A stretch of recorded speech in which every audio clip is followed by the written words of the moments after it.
Baik, bismillahirrahmanirrahim. Assalamualaikum warahmatullahi wabarakatuh. Kembali kita di channel Matematika Teladan. Kita lanjutkan pembahasan dari bab bilangan berpangkat. Saat ini kita akan masuk materi bentuk akar. Namun sebelum kita membahas materi bentuk akar, kita coba bahas terlebih dahulu mengenai bilangan. Oke, bilangan pada dasarnya terbagi menjadi dua. Ya, yang pertama adalah bilangan real. Dan yang kedua adalah bilangan imajiner. Kemudian bilangan real ini terbagi menjadi dua. Ada bilangan rasional yang kita kenal pecahan ya. Kemudian ada juga bilangan irasional. Ya. Bilangan irasional adalah contohnya bentuk akar ini ya. Kemudian bilangan rasional terbagi menjadi dua, ya, bilangan bulat dan bilangan pecahan. Kemudian bilangan bulat ini terbagi menjadi tiga, ada bulat positif, ada bilangan bulat 0, ada bilangan bulat negatif. Oke, untuk materi ini kita akan bahas nantinya adalah bilangan rasional terlebih dahulu ya. Oke, sebelum kita masuk ke bentuk akar, kita coba lihat materi tentang bilangan rasional. Apakah bilangan desimal termasuk bilangan rasional? Oke, ada beberapa bilangan desimal yang bisa dinyatakan dalam bentuk bilangan rasional. Yang pertama adalah bilangan desimal yang berhingga. Ya, desimalnya berhingga. Ini termasuk bilangan rasional. Mengapa? Karena bilangan tersebut dapat dinyatakan sebagai bentuk pecahan. Oke, contoh kita punya 0,3 ya, bilangan desimal 0,3. Dan ini jelas ya berhingga desimalnya, hanya satu angka di belakang koma. Nah, ini adalah bilangan rasional. Mengapa? Karena bisa dinyatakan dalam bentuk 3/10. Kemudian, bilangan desimal 24,0452 adalah bilangan rasional. Karena bilangan tersebut dapat dinyatakan dalam bentuk 240.452 dibagi 10.000. Selanjutnya ada juga bilangan desimal yang tak berhingga, namun dia berulang ya, berulang secara berurutan, secara beraturan, Jadi bilangan desimal tak berhingga yang berulang secara beraturan ini juga termasuk bilangan rasional. Karena bilangan tersebut dapat juga dinyatakan dalam bentuk pecahan. Contoh, ya kita punya 0,111 dan dia berulang terus ya secara beraturan. Ya kita sederhanakan penulisan menjadi 0,1 strip ya. Jadi berulangnya satu digit, ya angkanya sama satu semua. Nah, ini bisa dinyatakan dalam bentuk bilangan pecahan, ya. Sebagai berikut, kita misalkan bilangan yang dimaksud adalah X. Nah, apabila kedua ruas ini saya kali dengan 10, maka kita peroleh 10X sama dengan 1, ya 1,111 dan seterusnya. Nah, tadi kita punya bilangan X-nya seperti ini, maka apabila kita kurang ya 10X dengan X, sehingga dapatlah di ruas kiri 10X dikurang X adalah 9X. Sementara ruas kanannya desimalnya habis, maka tersisa hanya angka 1, sehingga dapatlah 9X sama dengan 1. Maka dapat dinyatakan bahwa 0,111 itu setara dengan 1/9. Oke, kita lanjut ke contoh berikut. Ya, apabila kita punya bilangan desimal yang tak berhingga dan dia berulang secara beraturan 2 digit ya 0,34343434 dan seterusnya. Nah, ini juga bisa dinyatakan sebagai bilangan rasional ya, karena bisa dinyatakan dalam bentuk pecahan. Contoh, kita anggap ini sebagai bilangan X. Ya, apabila kedua ruas ini saya kali dengan 100, ya, mengapa kita kali 100? Karena berulangnya 2 digit. Jadi kalau kita kali 100 berarti kita punya 100X yang ruas kiri, ruas kanannya 34,34, dan seterusnya. Nah, kita punya tadi X-nya seperti ini, maka apabila 100X dikurangin X, maka kita dapati ruas kirinya menjadi 99X. Sementara ruas kanannya menjadi 34 karena desimalnya habis. Nah, 99X sama dengan 34, maka bentuk 0,343434 dan seterusnya bisa dinyatakan dalam bentuk bilangan pecahan 34/99. Oke, nah sekarang kita baru masuk ke materi bentuk akar. Kita awali dari penarikan akar. Oke, penarikan akar atau akar X katakanlah, ini pastinya menghasilkan bilangan real apabila X-nya lebih besar dari sama dengan 0. Ingat, daerah asalnya akar X, ya, ini agar dia terdefinisi, maka X-nya itu harus lebih besar sama dengan 0.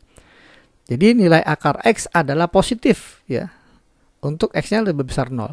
Dan nilai akar X akan menilai 0 untuk X sama dengan 0. Nah, jika X-nya kurang dari 0 alias negatif, ya, maka akar negatif menghasilkan bilangan tidak real alias bilangan imajiner. Oke, contoh. Kita punya akar 64, ya, jelas 8. Akar 64 tidak sama dengan plus minus 8, hati-hati ya.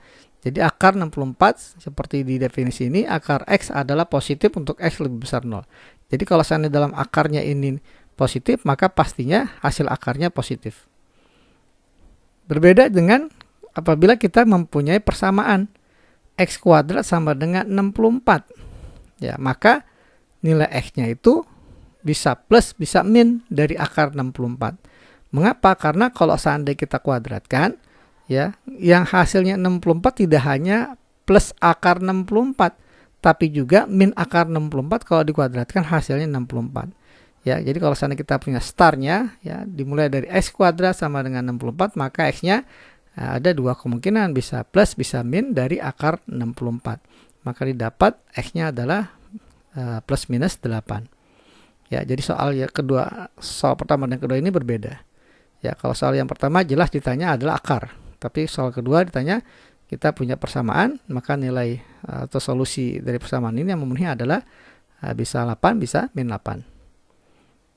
Kemudian apabila kita punya informasi akar min 1 adalah I, ya, bilangan imajiner, maka nilai dari akar min 64 itu sama dengan, ya, kita buat akar min 4 ada perkalian dari min 1 kali akar 64, ya, akar min 1 dikali akar 64. Akar min 1 tadi adalah I, diinformasikan akar 64 sama dengan 8, maka dapatlah hasilnya I dikali 8, atau bisa ditulis dalam bentuk 8I. Oke, kita lanjut ke materi berikut tentang penarikan akar. Oke, penarikan akar alias akar X adalah bentuk kebalikan atau inverse dari bentuk kuadran atau pangkat 2. Ya, jadi kalau kita punya X kuadrat, maka kebalikannya adalah akar X. Nah, apabila kita tulis, ya, maka bentuk akar ini dapat dinyatakan dalam bentuk pangkat setengah. Ya, kita tuliskan seperti ini, akar X sama dengan X pangkat setengah. Contoh, akar 3. Akar 3 ini adalah 3 pangkat setengah. Kemudian, coba kita hitung, ya, dalam bentuk pangkat setengah, akar dari 3 pangkat 8.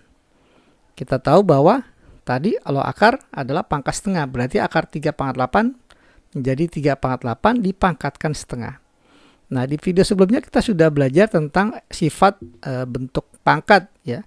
Jadi kalau kita punya pangkat dipangkatkan kembali akan menjadi perkalian pangkatnya. Jadi 3 pangkat 8 dipangkatkan setengah menjadi 3 pangkat 8 kali setengah. Maka kita punya 3 pangkat 4. Dan 3 pangkat 4 kita tahu nilainya adalah 81. Jadi akar dari 3 pangkat 8 sama dengan 81. Nah, kemudian contoh soal berikutnya, akar 625 dipangkatkan setengah. Nah, ini kalau kita hitung, nyatakan dulu, ya, bentuk akar menjadi bentuk pangkat setengah menjadi 625 pangkat setengah dipangkatkan lagi setengah. Nah, menurut sifat pangkat dipangkatkan, maka akan menjadi 625 pangkat setengah dikali setengah, ya, pangkatnya dikali.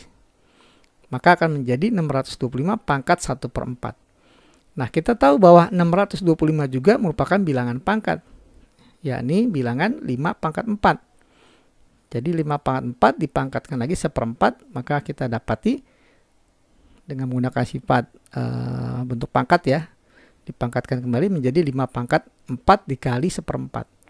Jadi kita dapati 5 pangkat 1. Nah, 5 pangkat 1 sama dengan 5. Jadi akar 625 dipangkatkan setengah, hasilnya adalah 5. Nah, kemudian soal yang terakhir, kita punya akar 81 diakarkan kembali, kemudian hasilnya dipangkatkan 3. Oke, langkah pertama kita coba nyatakan akar yang dalam ini dalam bentuk pangkat setengah. Ya, jadi kita punya akar 81 berarti 81 pangkat setengah. Kemudian akar yang kedua kita jadikan pangkat setengah lagi, maka kita dapati 81 pangkat setengah dipangkatkan lagi setengah. Hasilnya ini nanti dipangkatkan 3. Nah, menurut sifat pangkat dipangkatkan, maka ini akan bisa kita nyatakan dalam bentuk perkalian pangkat. Ya. Jadi 81 dipangkatkan setengah kali 3 menjadi 3/4. Sehingga 81 pangkat 3/4. Dan kita tahu bahwa 81 bisa dinyatakan dalam bentuk pangkat, yakni 3/4. Jadi 81 pangkat 3/4 setara dengan 3/4 dipangkatkan 3/4. Nah, ini jadi perkalian pangkat ya. Jadi sama dengan ya, pangkat dipangkatkan, pangkatnya tinggal kita kali. Jadi kita dapati 4 kali 3/4 adalah 3.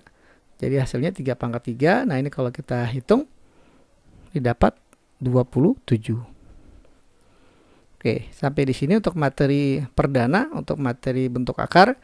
Nantikan video lanjutan dari materi bentuk akar tentunya di channel yang sama, channel Matematika Teladan. Saya ucapkan terima kasih atas perhatiannya. Wassalamualaikum warahmatullahi wabarakatuh.